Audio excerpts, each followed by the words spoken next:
Dhruv make sure please, यहाँ पे ध्यान दीजिए। मैंने कल आप लोगों को एक चीज सिखाई थी कि एक ट्राइंगल में 3 बेस होती हैं और उसी की करस्पॉन्डिंग 3 हाइट होती हैं, और तीनों हाइटों से और तीनों बेसों को यूज करते हुए जो एरिया आता है वो हमेशा इक्वल होता है।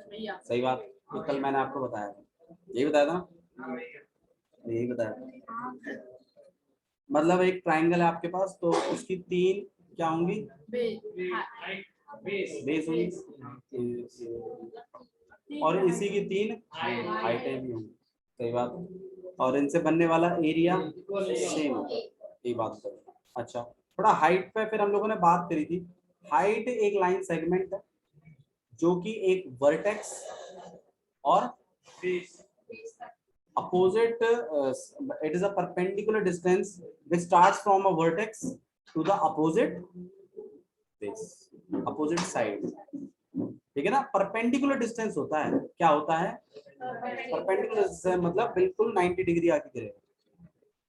तो ऐसे ही इस पॉइंट से भी इस लाइन पर क्या बनेगा, 90 डिग्री, और इस पॉइंट से भी इस लाइन पर क्या बनाएगा, ठीक है। और यहाँ भी 90 बनेगा, ये भी 90 बनेगा, और ये तो 90, सही है।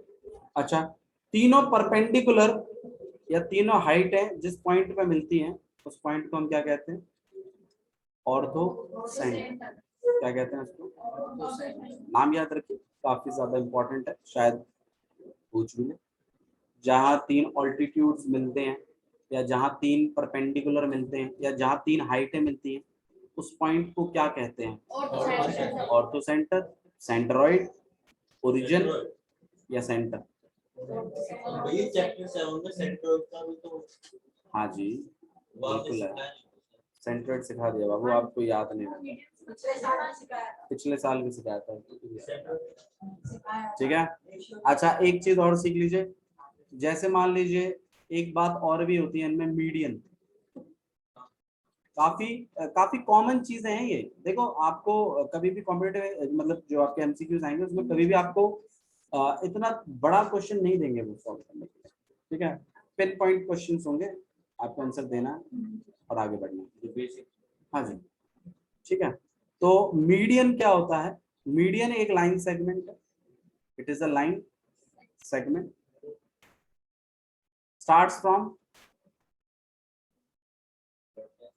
starts from a vertex, yeah, it is a line segment drawn between, it is a line segment drawn between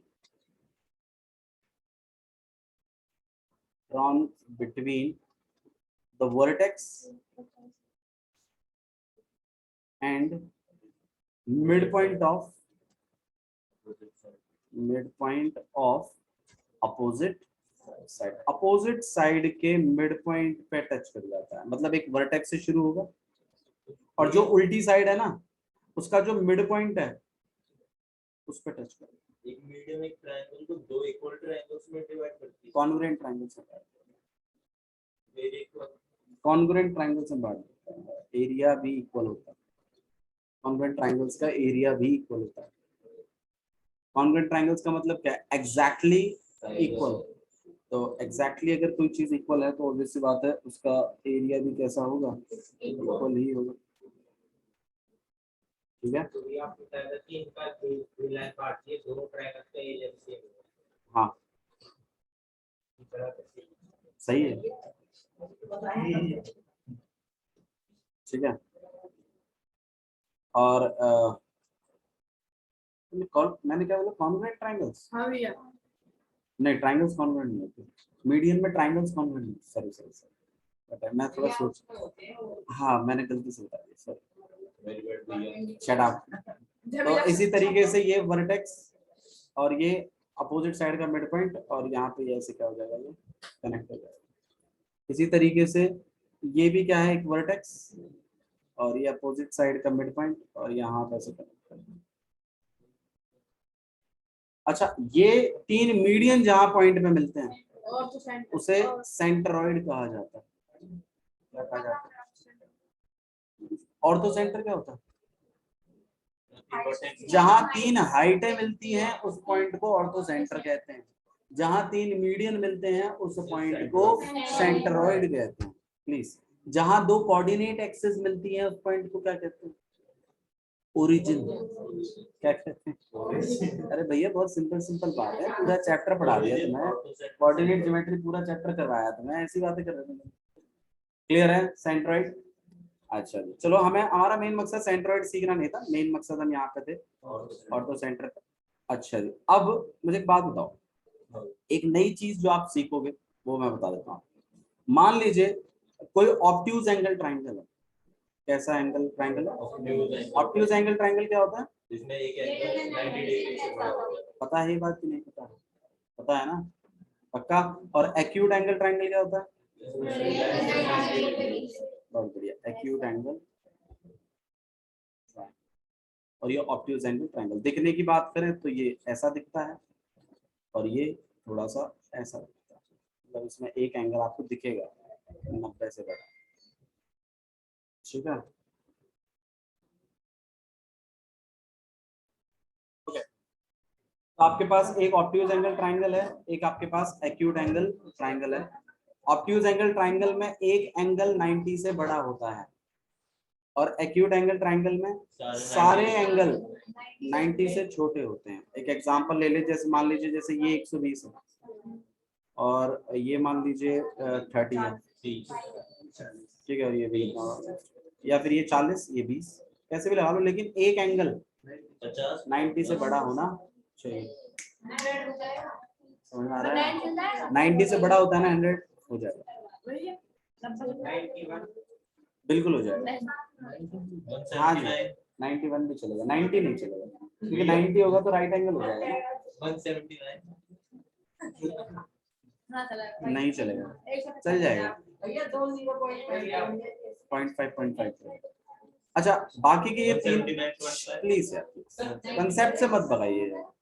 acute angle triangle की बात करें हम लोग, एक्यूट एंगल ट्राइंगल में तीनों एंगल 90 छोटे होंगे, जैसे यहाँ 60 है, ये 70, और 70 + 60 कितना हो गया?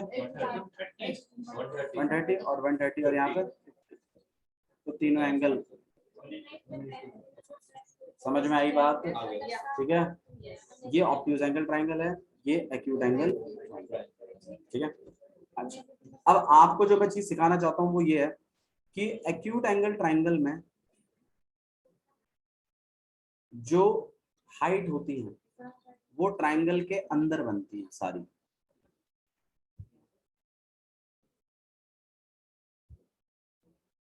साइड है, सारी जितनी भी हाइट है वो सारी की सारी ट्राइंगल के अंदर ही बनती हैं, मतलब ऑर्थो सेंटर कहीं ना कहीं ट्राइंगल के अंदर है, इस बात को समझो। लेकिन ऑब्ट्यूज एंगल ट्राइंगल में ऐसा नहीं होता। देखो मैं आपको बताता हूँ, ऑब्ट्यूज एंगल ट्राइंगल कुछ ऐसा होगा, ठीक है, और थोड़ा सा हम इसको और ऐसे बना देते हैं, ये तो थोड़ा ज्यादा सा, ये ठीक है। ये भी कैसा ट्राइंगल है? ऑब्ट्यूज है, 90 से तो ज्यादा ही निकल गया, ठीक है। अच्छा जी, ये मान लीजिए यहाँ पर ए है, this is B and this will be C. तो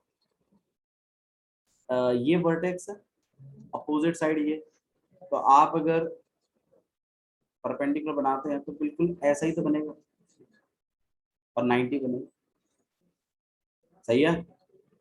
अच्छा, और अगर मैं इस वाले पॉइंट से इस लाइन पे परपेंडिकुलर बनाना चाहूँ तो ऐसे नहीं बनेगा कि यहाँ गिरा दिया, अगर गिरा भी दोगे ना तो ये परपेंडिकुलर नहीं है, मीडियन बन सकता है, मीडियन तो अंदर ही बनेगा ऑब्वियसली, क्योंकि वो तो मिड पॉइंट पर टच करता है, लेकिन परपेंडिकुलर 90 डिग्री बनाता है, तो 90 डिग्री इस पॉइंट के हिसाब से देखा जाए तो यहाँ बनता है।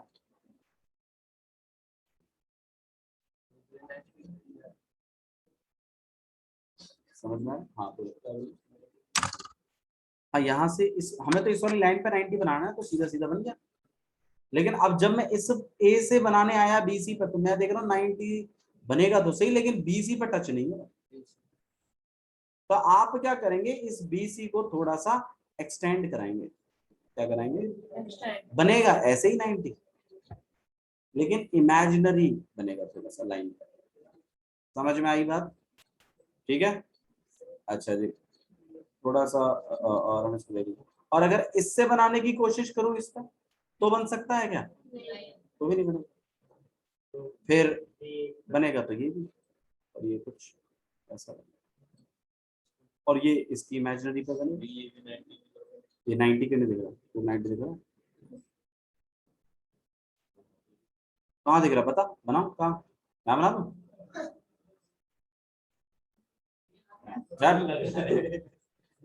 Shut up.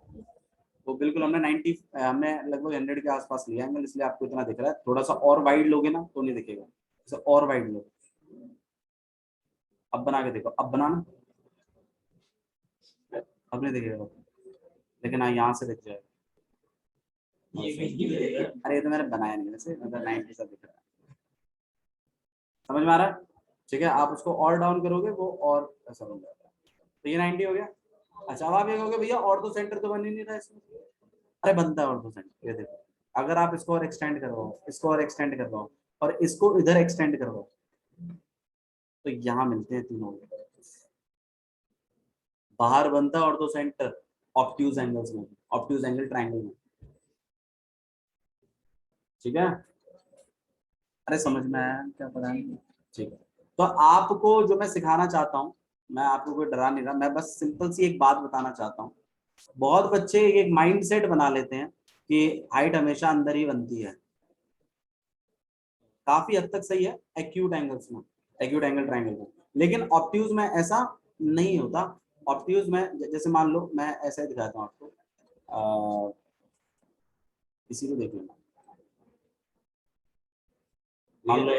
मान लो कोई ऐसा ट्रायंगल है, तो इसका तो चलो ठीक है 90 बन जाएगा, लेकिन जब मैं इसका बनाने जाऊंगा तो इधर नहीं बनेगा, बल्कि कहाँ बनेगा? यहाँ पे। मेरी बात समझ में आई मैंने क्या किया है? थोड़ा बहुत समझो यार, पूरा समझो इस बात को, इसी पे बीपीटी डिपेंड करती है। ए से तो ठीक है, वो तो अंदर ही दिख रहा है, वो तो आप सीधा सीधा गिरा दोगे, लेकिन जब सी से बनाने जाओगे तो ए बी पे बनाना है। तुम एक बार बना के देखो, तुम्हें अपने आप ही समझ में आ जाएगा कि 90 बन ही नहीं रहा। ना ये किसी भी से 90 नहीं है, तो 90 बनेगा कहाँ? 90 बनेगा फिर इधर कहीं।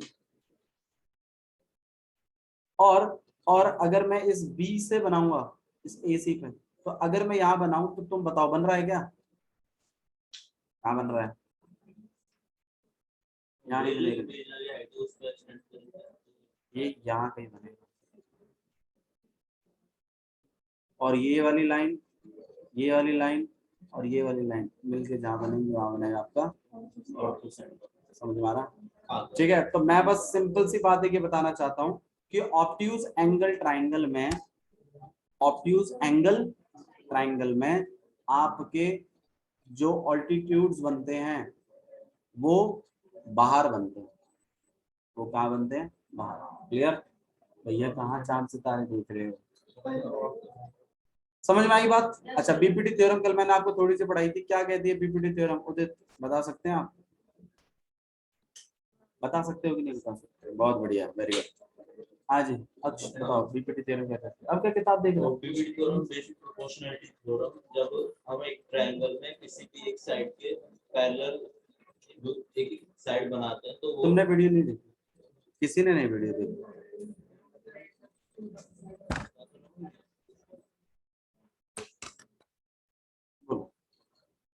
उठना शुरू करना पड़ेगा। आज बोलो भैया, हम सुन रहे हैं। किसी एक ट्राइंगल में अगर आप किसी भी साइड के पैरेलल एक लाइन ड्रॉ करते हैं तो वो बाकी की दो साइडों को बराबर रेशो में यही है ना कंसेप्ट? मतलब जैसे ये, हाँ हाँ मैं मना नहीं कर रहा हूँ, मैं बोला नहीं इस बात की आपने गलत बोला है, मैंने सही बोला है, ये नहीं कर रहा हूँ। पर मैं कह रहा हूँ why the statement is not clear. if a line is drawn if a line is drawn parallel to one side of a triangle, और बीपीटी पे क्वेश्चंस आएंगे एमसीक्यू में, if a line is drawn parallel to one side of a triangle that intersect the other two side, ये बात लिखने की जरूरत नहीं है. If a line is drawn parallel to one side of a triangle, it divides other two sides in equal ratio. कितना मुश्किल है इस बात को याद करना भाई. बिल्कुल अगर आप इस थ्योरम को समझ रहे हैं तो आप इसको याद कर सकते हैं. If a line is drawn parallel to one side of a triangle, it divides the other two sides in the same ratio. Ratios में बराबर से बराबर रेशियो में बांट देती है, बराबर हिस्सों में नहीं बांटती, बराबर रेशियो में बांटती. ठीक है. अच्छा जी, फॉर एग्जाम्पल देखिएगा, जैसे ये आपके पास करवा देते हैं इस तरीके से. ठीक है, इन्होंने डायग्राम थोड़ा सा ये ऐसे इसीलिए लिया, उसका रीजन है. फिर हम रेशियोज पे भी सीखेंगे कि हम कितना स्मार्टली रेशियोज के साथ डील कर सकते हैं. वो भी आपके बेसिक्स को काफी इम्प्रूव करेंगे वो चीज. आपने रेशियोज के साथ आज तक डीलिंग नहीं करी है. यहाँ डी है और ये ई है, ये एफ है, ई है. ए बी सी एक ट्राइंगल है. In a triangle if a line is drawn parallel to one side of a triangle, एक ट्राइंगल में अगर आप एक लाइन ड्रॉ करते हो पैरेलल, तो बाकी की दो साइडें बराबर रेशियो में बट जाएंगी. अगर तुम ऐसा करते हो तो ऐसा होगा. तो अगर तुम ऐसा करते हो ना, ये बात गिवन है कि हमने ऐसा कर दिया. अब तो हम सिद्ध करेंगे कि ऐसा होगा. समझ में आ रही है बात मैं क्या कह रहा हूँ? जैसे मैं आपसे कहूँ, अगर तुम छत से कूदे तो टांग टूट जाएगी. तो गिवन है कि अब तुम छत से कूद चुके हो, अब प्रूव करो कि टांग टूटेगी. ये बात है, मैं वही कह रहा हूँ यहाँ पे. अब हो गया, टूट गया तो क्या प्रूफ हो गया, नहीं टूटे तो बच गया, नॉट प्रूफ. तो ये बात कह रहा हूँ मैं. If a line is drawn parallel to one side of a triangle, अगर आप एक पैरेलल लाइन ड्रॉ करते हो तो दोनों साइडें बराबर रेशियो में बटेंगी. अब मुझे एक बात बताओ, इसमें अगर गिवन लिखना हो तो क्या लिखा जाए? DE is parallel to BC. ये बात आपने रटनी नहीं है, ये बात आपने समझनी है. तभी आप 4-5 बार, मतलब मैं कह रहा हूँ 3-4 बार तुमने इस थ्योरम को कर दिया ना, तो तुम कभी भूलोगे नहीं इस थ्योरम को. बहुत ही प्यारी थ्योरम है और लोग भूल जाते हैं, क्योंकि थ्योरम बहुत अच्छी है. थ्योरम में कोई मतलब कोई कैसी भी दिक्कत नहीं. अच्छा जी, तो अगर मैं आपको गिवन लिखने को बोलूँ वैसे तो क्या लिखेंगे आप? तुम भी थोड़ा सा सहयोग करो, बोलो. नहीं बोलो. DE इज पैरेलल, ये DE पैरेलल है BC, तो ये वाली लाइन और ये वाली लाइन पैरेलल, ऐसा गिवन है. अब प्रूव क्या करना है वो बता. हमें 2 प्रूव करना है कि AD upon DB AE upon BC. मैं आपको एक चीज और बताता हूँ, अभी बहुत सारे इंपॉर्टेंट चैप्टर्स बचे हुए हैं. ट्राइंगल, पॉलिनोमियल्स और रियल नंबर्स, ये 3 चैप्टर मुझे करा लेंगे. ठीक है, उसके बाद आप रिवीजन कर सकते हो. प्लीज कोई भी बच्चा ये मत सोचो कि हम अभी कर लेंगे, क्योंकि देखो आने कितने चैप्टर हैं, 7-8 चैप्टर हैं. 3 इंपॉर्टेंट पेंडिंग में पड़े हैं. एक बार को कोऑर्डिनेट ज्योमेट्री नहीं कराता ना ठीक ठाक, लेकिन ये तीनों जरूरी है, इसलिए लास्ट में कराना तो तुम्हें याद रहेगा, ज्यादा अच्छा याद रहेगा. ठीक है. अच्छा, तो AD अपॉन में DB इक्वल टू कराना है आपको AE अपॉन EC, या मैं प्रूव करवाना. ठीक है. और इन 3 चैप्टरों में जो बच्चा मतलब सीख गया ना इन 3 चैप्टरों को, भैया वो मतलब ये 90+ वाला हिसाब किताब हो रहा है सारा. अच्छे चैप्टर है, डिफिकल्ट है थोड़े से. तो देखो प्रूफ देखो, और प्रूफ स्टार्ट हम करेंगे. अच्छा, प्रूफ से पहले हम यहाँ पे कुछ कंस्ट्रक्शन कर रहे हैं. कंस्ट्रक्शन देखिए क्या है. सबसे पहली बात तो आप D से C को ज्वाइन करोगे और B से E को ज्वाइन करोगे. अब आप ये पूछ सकते हो भैया आप ऐसा क्यों कर रहे हो? भाई ये हम प्रूफ के लिए कर रहे हैं, ये कहा ये हमें सिद्ध करना है ना. प्रूफ भी आएंगे, प्रूफ नहीं आएंगे, लेकिन प्रूफ करने से आपको कम से कम थ्योरम याद रह जाएगा. प्रूफ नहीं आएगा आपको करने में, डोंट वरी. ठीक है. सेक्शन फॉर्मूला का प्रूफ आया था हाँ वो तो आपके स्कूल वाले ऐसे तो टाइम पास से कर रहे हैं। 10 मार्क्स का। चलो ठीक है, तो यहाँ पे प्लीज, ठीक है, यहाँ पे ध्यान दीजिए प्लीज, टाइम निकल जाएगा वरना। हम लोग क्या कर रहे हैं, यहाँ से हम परपेंडिकुलर ड्रॉ कर रहे हैं। क्या कर रहे हैं, ए ई पे। अब देखो मैं यहाँ पे परपेंडिकुलर ऐसे क्यों ड्रॉ कर रहा हूँ वो बताता हूँ। मुझे एक बात बताओ, ट्राइंगल डी सी ई पे, मुझे ई सी पे, ये ट्राइंगल है ना, ये वाला, ये ट्राइंगल है कि नहीं है, ये ट्राइंगल है। और अगर मैं डी से ई सी पे हाइट बनाना चाहूं तो हाइट अंदर बनेगी बाहर बनेगी? तो मैं ऐसे सोचो, ये ऐसा ट्राइंगल है, ऐसे ही तो है। अगर मैं इस डी, यहाँ पे ई है और यहाँ पे सी है, अगर मैं इस पे हाइट बनाना चाहता हूँ तो अंदर बनेगी कि बाहर बनेगी? बाहर बनेगी भाई, ये अंदर वाली 90 दिखेगी। तो ऑब्वियस सी बात है, आपने इस ईसी को थोड़ा सा क्या करवाना पड़ेगा, एक्सटेंड, और फिर हम डी से इसको क्या बना देंगे। समझ में आया? समझ में आ रही है बात? ठीक है, बहुत इंपॉर्टेंट चीज है ये, प्लीज ध्यान में रखिए आपकी बातें, ठीक है। तो जो लाइन डी से ए बनेगी वो हाँ। ट्रायंगल एडीसी की हाइट है। वो एडीसी की तो हाइट है ही, एडीसी की नहीं, वो डीईसी की भी हाइट है, और कहीं ना कहीं वो एडीई की भी हाइट है, अगर एई क्या है, बेस। वैसे तो वो एडीसी की भी हाइट है। हाँ वो एडीसी की भी हाइट है, सही बात है, डी से बिल्कुल सही कह रहा है भाई। ये वाला ट्राइंगल है, एक ट्राइंगल में कितनी हाइट होती है? 3। आपने तो बताया था, मान लो ये ऐसा ट्राइंगल है, मैंने डी से बना तो दिया एई पे परपेंडिकुलर, तो भाई अगर एई बेस देखी जाए तो डी, ये क्या बनी है, इसकी हाइट ही तो बनी है, यही तो सिखाया था कल, सही बात है। अच्छा जी, और फिर हमने डीईसी भी देख लिया, भैया डीईसी हमारा कैसा है, ऑब्ट्यूज एंगल ट्राइंगल है, तो ऑब्ट्यूज एंगल ट्राइंगल में डी से अगर हाइट बना रहे हो तो 90 तो चलो आपने बना दिया, तो ये कहीं ना कहीं एई इसी की एक्सटेंशन ही तो है। तो डी जो भी मैं यहाँ बनाऊंगा वो इस वाले ट्राइंगल की भी हाइट है, और वो कहीं ना कहीं डीईसी की भी क्या है, हाइट। समझ में आया लॉजिक? ठीक है, अच्छा, लॉजिक को ध्यान रखेंगे तो थ्योरम बहुत जल्दी हो गया। ये ई से लेके एडी पे भी एक हाइट है। बिल्कुल, अगर मैं डी बी ई की हाइट बनाऊं तो अगर मैं यहां से 90 बनाऊं तो कहीं ना कहीं वो डी बी ई की भी क्या होगी, हाइट होगी ना, और वो ए डी ई की भी क्या होगी, हाइट होगी। जब उसकी बेस कितनी होगी, एडी। अच्छा, अगर बेस अगर ए ही है तो एडी की हाइट क्या है, ये वाली पिंक वाली, नाम भैया उन पॉइंट्स को भी नाम दे। नाम देंगे, चिंता मत करो। इसका नाम इन्होंने एम दिया है और इसका नाम इन्होंने एन दिया है, ठीक है। देखिएगा थ्योरम, गौर करते हैं, चलिए प्रूफ स्टार्ट करें। अच्छा, तो हमने यहाँ पे कंस्ट्रक्शन किया है, कंस्ट्रक्शन देखिएगा। सबसे पहली बात तो आपने 4 कंस्ट्रक्शन करे हैं, ज्वाइन किया है आपने D to C, join D to C. दूसरा आपने किया है ज्वाइन बी टू, ठीक है। तीसरा ड्रॉ डी एम परपेंडिकुलर, किसकी, दबा हो जाए, स्विच ऑफ कर दूंगा, वो ज्यादा नाटक करेगा तो भग जा।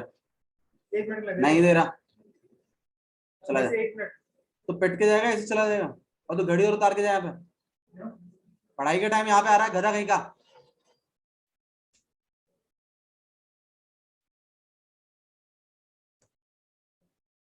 Draw E N perpendicular on A, सही है ना। एक तो आपने डी एम परपेंडिकुलर ड्रॉ किया है ए पे, एक आपने ई एन परपेंडिकुलर ड्रॉ किया है ए डी पे। यही काम करे हमने, ज्वाइन कर दी और 2 परपेंडिकुलर बना दिए, वही बातें लिखी मैंने कंस्ट्रक्शन, ठीक है। आइए प्रूफ स्टार्ट करें।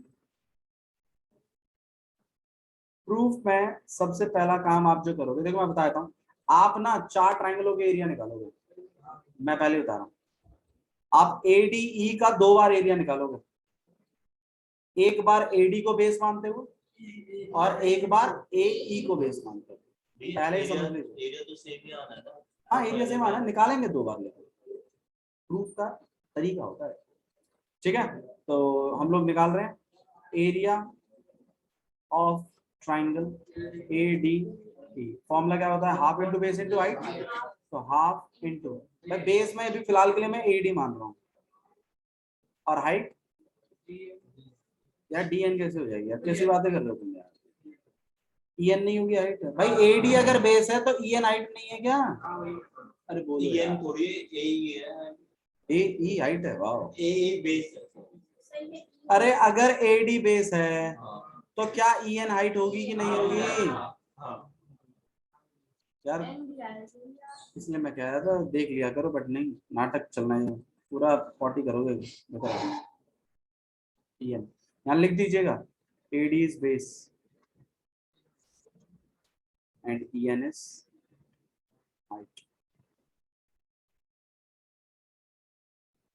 आया, ठीक है, अच्छा जी नेक्स्ट, फिर ये एक बार होगी, मैंने ऐसे इक्वेशन 1 दे दिया ना, और एक और बार कर रहे हैं इसको, एरिया ऑफ ट्राइंगल एडीई, एक बार और निकाल रहे हैं, हाफ इंटू बेस कितनी है इस बार, ए ई, पार्टिसिपेट करें तब आएगा, देखो मत बस पार्टिसिपेट करें, हाँ डी एन, और यहाँ पर हम लिखेंगे कि ए ई हमारी बेस है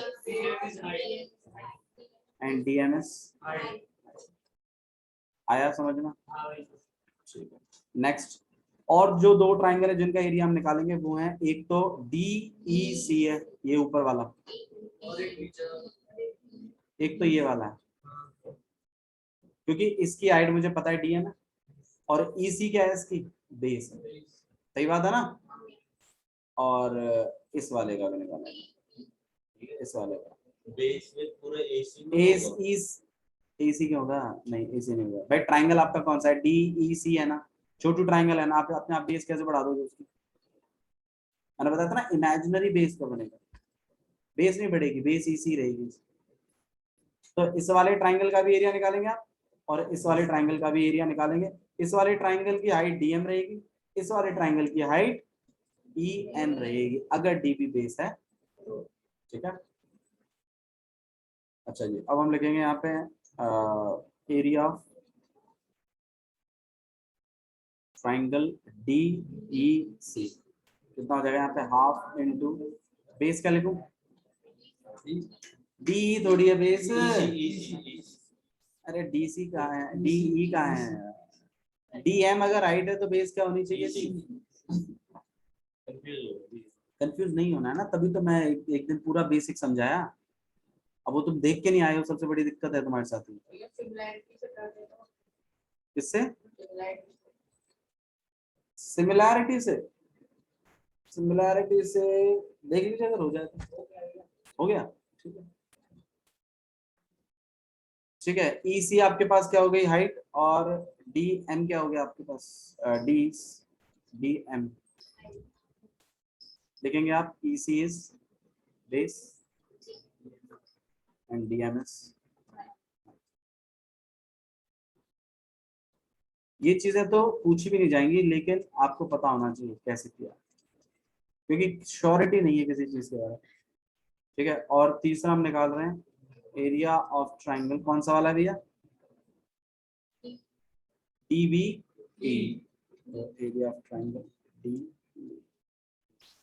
हाफ इंटू, हाँ भैया बेस कितनी है इसकी, डी बी, और हाइट कितनी है, ई एन,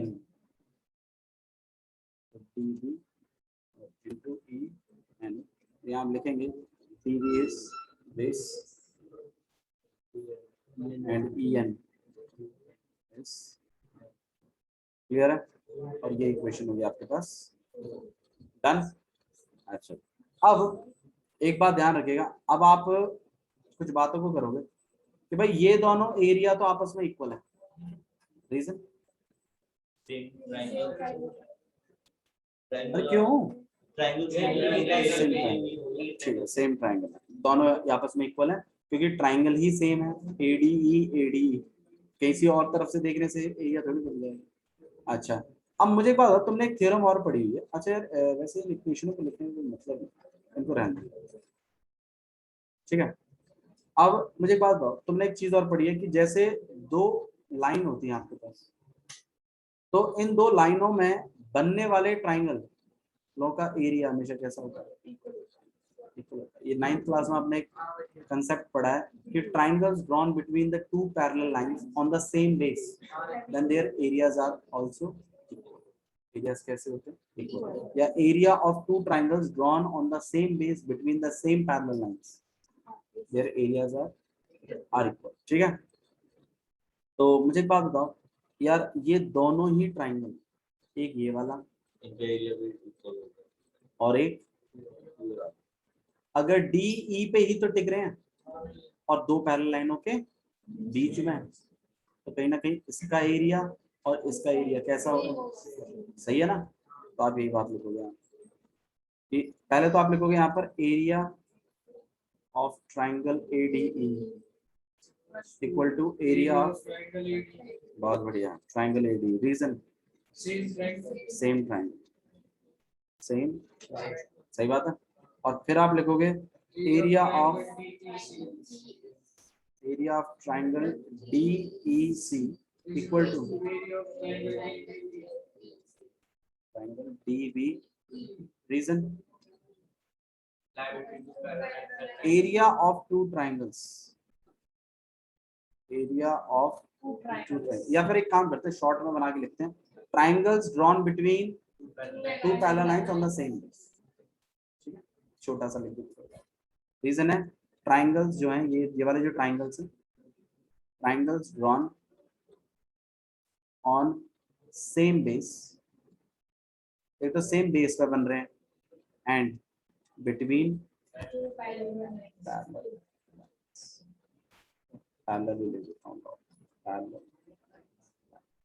समझ में आया?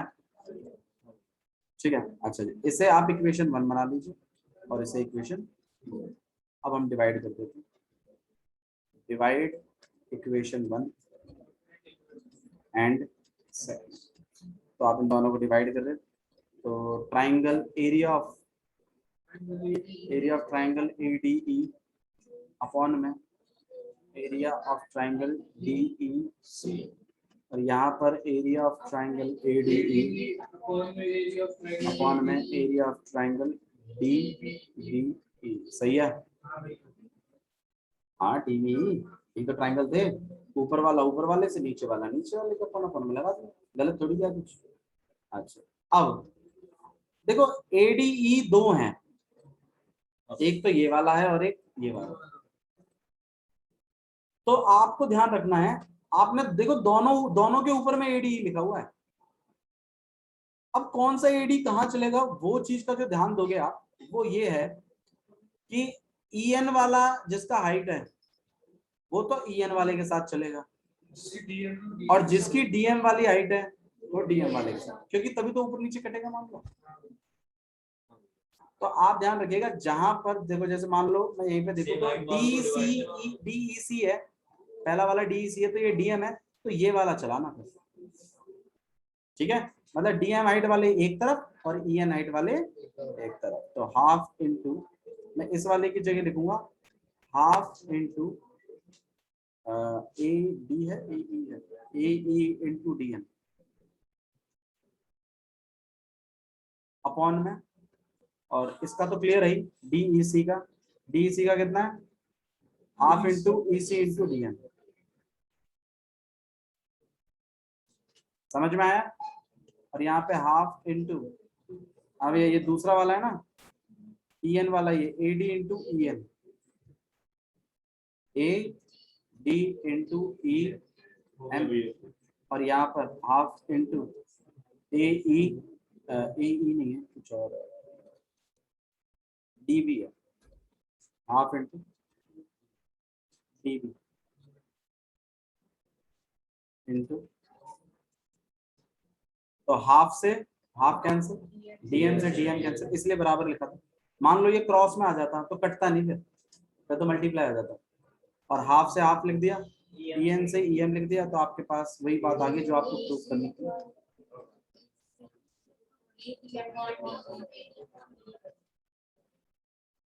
यही आपने एक बार भैया बिना वो आप घर पे ट्राई करो, हेंस, ठीक है।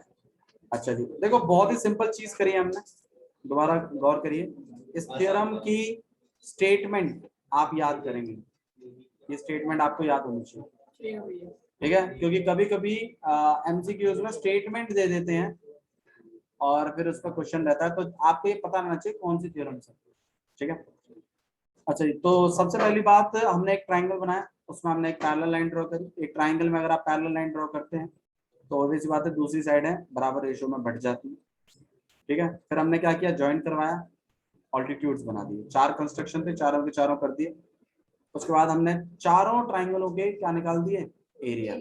एडीई का 2 बार निकाला, इसका एक बार इसको बेस मानकर एक बार, हर ट्राइंगल में नहीं, एडीई का 2 बार निकाला, और एक बार इसका निकाला है ऊपर वाले का, और एक बार इसका जो उल्टे चिपके हुए हैं ट्राइंगल में, ठीक है।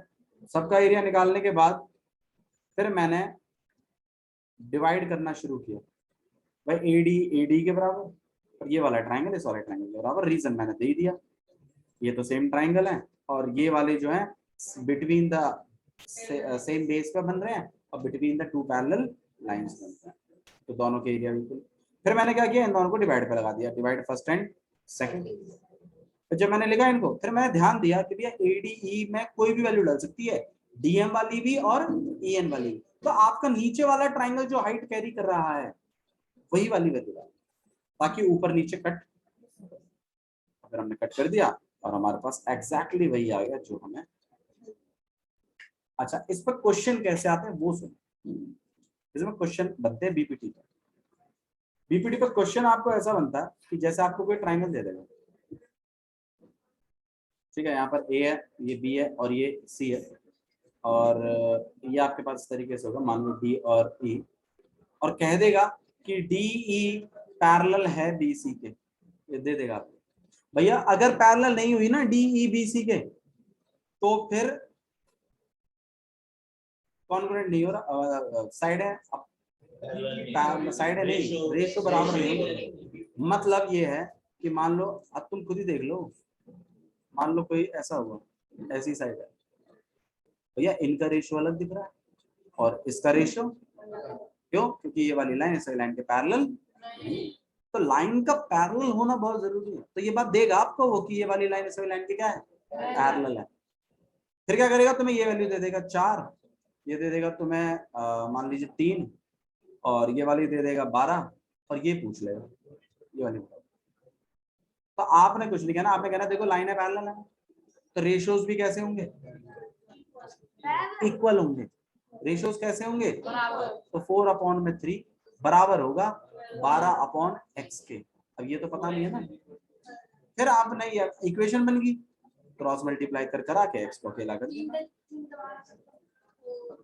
x अकेला 36/4, काट पीट कितना 9, तो यार ये कितना होगा। लॉजिक समझ में आ रहा कैसे क्वेश्चन है इस पर, ठीक है। So this is BPT theorem. और कहीं ना कहीं एक चीज और, प्लीज प्लीज थोड़ा रुक जाइए, एक चीज और भी होती है, उस पर भी गौर करो। वो एक चीज ये है कि अगर किसी ट्राइंगल में रेशियोज इक्वल हैं, तो लाइनें कैसी हो जाती हैं, पैरेलल हो जाती हैं। मतलब उल्टा भी है, अगर लाइनें पैरेलल हैं तो रेशियो बराबर है, और अगर रेशियो बराबर है तो लाइनें पैरेलल हैं, और इस थ्योरम को कहते हैं कन्वर्स ऑफ बीपी। समझ में आया आप लोग, ठीक है। कल हम लोग एक्सरसाइज कंटिन्यू करेंगे, ठीक है, एक्सरसाइज 6.2, ठीक है।